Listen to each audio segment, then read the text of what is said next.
Salut les mecs, Alex Toretto est venu me voir, il m'a dit écoute, ouais mon frangin il fait chier avec sa caisse là, fais-moi un truc pareil, mais tu me fous un gros pare-choc devant parce que je vais te le pousser sortie de virage à la manière ses garages.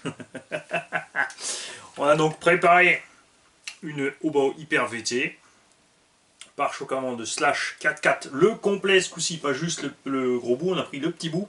D'ailleurs, sujet sur la VT et VS, les deux trous d'ancrage avant de la cellule vont pile poil dans le pare-choc. J'ai donc rajouté un petit trou ici qu'on a fileté M4 pour mettre une vis en plus. Il faut raboter la partie sur le pare-choc qui est en plus pour tenir les cales de train du Slash. Ensuite tu peux visser le pare-choc. On a mis trois petites cales en distance là, pour arriver à la bonne taille. Et on se retrouve donc bien dans le nez de la caisse pour donner un petit look agressif. À l'avant, j'ai bridé un peu le débattement de suspension pour qu'en roulant, c'est quand même encore un look relativement correct, que ça lève pas trop. À l'arrière, on a bridé un tout petit peu, on en a laissé l'essentiel. Alex voulait une caisse qui est un mix entre tout terrain et piste, qui puisse tout faire. Ça, il peut rouler dans la prairie, foncer dans le sable, sauter sur la piste, faire tout ce qu'il faut. Il a dit, tu me fais un look bien destroy, moi j'aime bien. Pour fixer la carreau, j'ai utilisé des plots arrière, enfin des plots qui me restaient de Techno RC.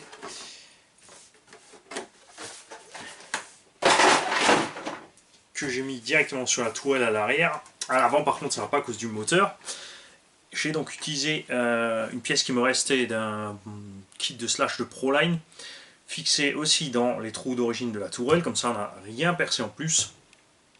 Et on a fixé les plots Techno donc de l'autre sens dessus.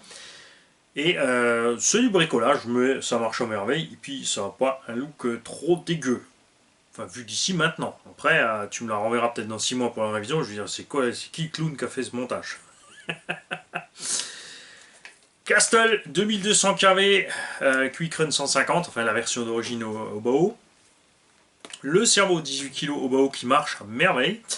J'aime vraiment bien ce moteur. Niveau des réglages de diff, on est resté relativement neutre. On t'a mis 20 000 devant derrière. Et je me souviens bien avec de la 60-60, c'est une caisse que j'avais préparée pour moi, ouais c'est ça. Tu l'as vu rouler sur le circuit du MVHS. Donc je ne l'ai pas révisé, je l'ai nettoyé un coup. Évidemment en dessous, elle a des traces d'usure, elle a frottouillé. C'est vrai que le circuit en dur là-bas, en pelouse, il fait mal. Ouais ma puce, j'arrive, je finis juste la vidéo.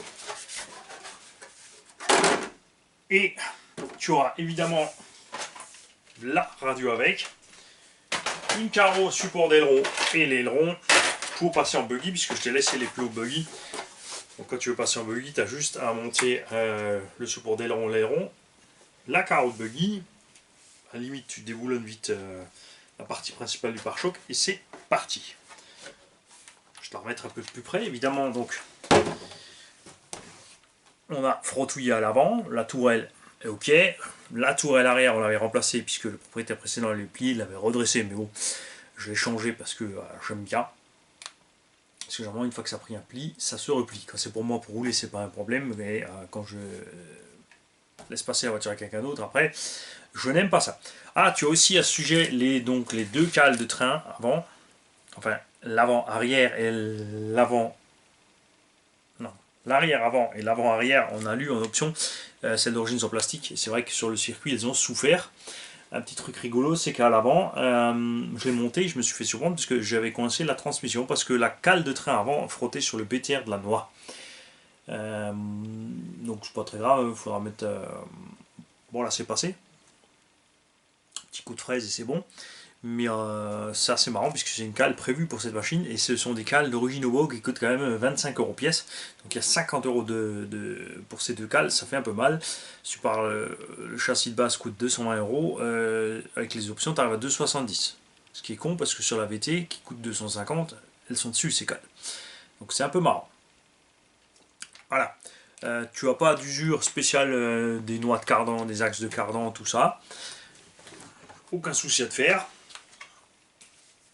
Tu as les Proline blocades dessus. Attention, tu peux pas monter n'importe quelle route buggy. Donc tout ce qui est style standard en 98-100 mm ça passe.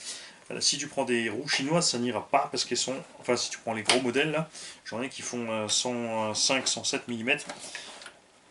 Enfin, ça peut aller, mais ça risque de frotter quand même pas mal partout. Évidemment, si tu mets les roues pistes, je t'invite à... Parce qu'elles sont beaucoup plus petites. Donc là, on a un pignon de 14 pour rouler tranquille en 4S, comme tu l'as vu évoluer sur le circuit de VHS. Tu mets 6S. Marche comme tu m'as vu rouler avec la fripouille, avec la carrosserie bleu et rouge sur la vidéo quand on est dans le champ. Donc un bon petit 70-80. Pour moi, ça suffit large. Et si tu mets les roues pistes, forcément tu perds de la vitesse, donc ça sera bien en 6 mais pas en 4.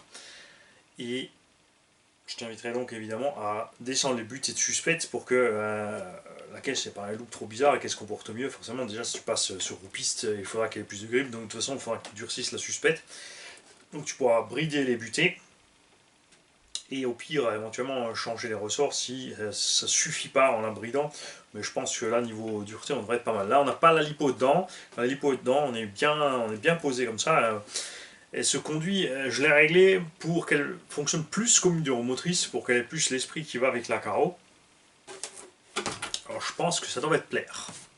Laisse-nous tes nouvelles. Salut Alex, salut les gars.